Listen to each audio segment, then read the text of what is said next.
Second story China manja ప్రాణాల మీదకి తెస్తున్న వేళ ప్రజల నుండి హాహాకారాలు వ్యక్తమవుతున్న వేళ నిజామాబాద్ పోలీసులు కీలక నిర్ణయం తీసుకున్నారు. చైనా మాంజా అమ్మితే కనీ విని ఎరుగని రీతిలో పెద్ద కేసులు పెడుతున్నారు. వరుస ఘటనలతో అలర్ట్ అయిన నిజామాబాద్ జిల్లా పోలీసులు చైనా మాంజా విక్రయించిన వారిపై హత్యాయత్నం కేసులు పెడుతున్నారు. ఇప్పటి వరకు జిల్లాలో 5గురిపై కేసులు నమోదు చేశారు.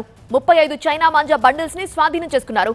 అంతేకాదు చైనా మాంజాలు కొని ఎగరేస్తున్న వాళ్ళని కఠినంగా శిక్షిస్తామని హెచ్చరిస్తున్నారు.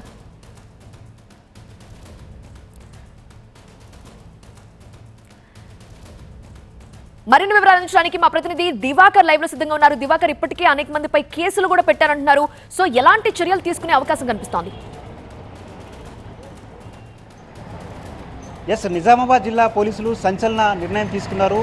చైనా మాంజా విక్రయిస్తున్న వారిపై ఉక్కుపాదం మోపుతున్నారు. ఇప్పటికే సంక్రాంతి పండుగ వేళ చాలామందికి చైనా మాంజా వల్ల గాయాలైనాయి. ముఖ్యంగా నిజామాబాద్ నగరానికి చెందినటువంటి ఒక 9 ఏళ్ల బాలుడు గొంతు కోసింది చైనా మాంజా. ఏకంగా 20 స్టిచెస్ పడ్డాయి. 20 కుట్లు వేశారు వైద్యులు.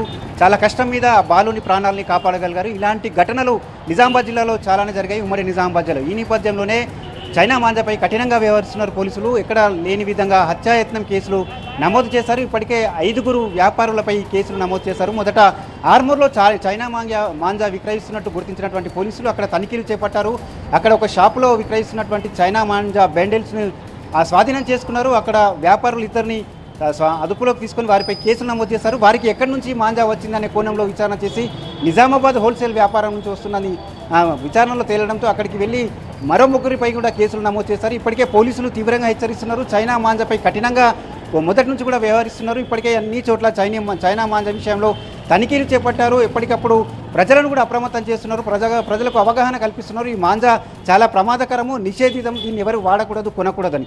కానీ ఇప్పటికీ కూడా కొన్ని షాపుల్లో చైనా మాంజా అడుగుతున్నటువంటి పరిస్థితి ఉంది. షాపుల నిర్వాహకులు చెప్తున్నటువంటి పరిస్థితి, ఎవరైతే గాలిపటాలను కొనుగోలు చేసేందుకు వస్తున్నారో, మాంజా కొనుగోలు చేసేందుకు వస్తున్నారో వాళ్ళు ఇప్పటికీ కూడా పోలీసులు అవగాహన కల్పిస్తున్నా ప్రమాదాలు జరుగుతున్నప్పటికీ చైనా మాంజా కావాలని చెప్పి అడుగుతుండడం చాలా విచిత్రంగా ఉందని చెప్పి వాళ్ళు వ్యాపారులు అంటున్నారు. మరోవైపు పోలీసులు మాత్రం చాలా కీలక నిర్ణయం తీసుకున్నారు. కఠినమైన చర్యలు తీసుకున్నారు. ఉక్కుపాదం మోపుతున్నారు ఈ చైనా మాంజా విక్రయదారులపై. ఇప్పటికైనా చైనా మాంజా విక్రయాలను నిలిపేయాలని చెప్తున్నారు. మరోవైపు ఎవరైతే గాలిపటాలు కొనుగోలు చేసేందుకు వస్తున్నారో మాంజా కానీ చైనా మాంజా కాకుండా సాధారణ మాంజాను కొనుగోలు చేయాలని చెప్పి పోలీసులు విజ్ఞప్తి చేస్తున్నటువంటి పరిస్థితి.